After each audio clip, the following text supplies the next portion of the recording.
તો હેલો મારા મિત્રો, સ્વાગત છે આજના નવા બ્લોગની અંદર। તો આજે આપણે જવાનું છે હલ્દ્રેવાસ મસાણી માતાજીના મંદિરે। તો મિત્રો આજે થયો મંગળવારને મારા બાધા હતી, એટલા માટે આપણે મસાણી માતાજીના મંદિરે આવી ગયા છે। તો ફાઇનલી મિત્રો આપણે મસાણી માતાજીના મંદિરે આવી ગયા હતા, તો તમે જોઈ લો। તો મિત્રો અહીંયા તમને નારિયેળ, અગરબત્તી, હાકરિયા જે પ્રસાદી લેવું એ મળશે અહીંયા। તો મિત્રો ચલો આપણે દર્શન કરી લઈએ। તો મિત્રો આપણે દર્શન કરી લીધા મસાણી માતાજીના, તમે પણ કરી લો। તો કોમેન્ટમાં જય મસાણીમાં લખવાનું ભૂલતા નહીં। તો જોઈ લો મિત્રો, આ છે મસાણી માતાજીનું મંદિર અને આ બીજી વાર આપણે વ્લોગ બનાવવા આવી ગયા છે। તો ચલો મિત્રો આપણે મસાણી માતાજીના તો દર્શન કરી લીધા, પણ આપણે ટેકરા ઉપર જે હરસિદ્ધિ માતાજીનું મંદિર આવેલું છે ત્યાં આપણે જઈએ અને દર્શન કરીએ। તો ચલો મિત્રો, તો ફાઇનલી મિત્રો આપણે ઉપર આવી ગયા હતા, પણ આજે મંદિર બંધ હતું, તો એટલા માટે આપણે બહારથી વિડીયો ઉતારી લીધો।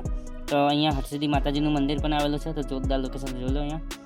તો ચલો મિત્રો આપણે વાત્રક નદી તમને બતાવું। તો આ વાત્રક નદીની ત્યાડે મિત્રો આ બે મંદિરો આવેલા હા, તો તમે પણ એકવાર દર્શન કરવા જરૂર આવજો મિત્રો। તો ફરી મળીએ નવા વ્લોગની અંદર। જય માતાજી।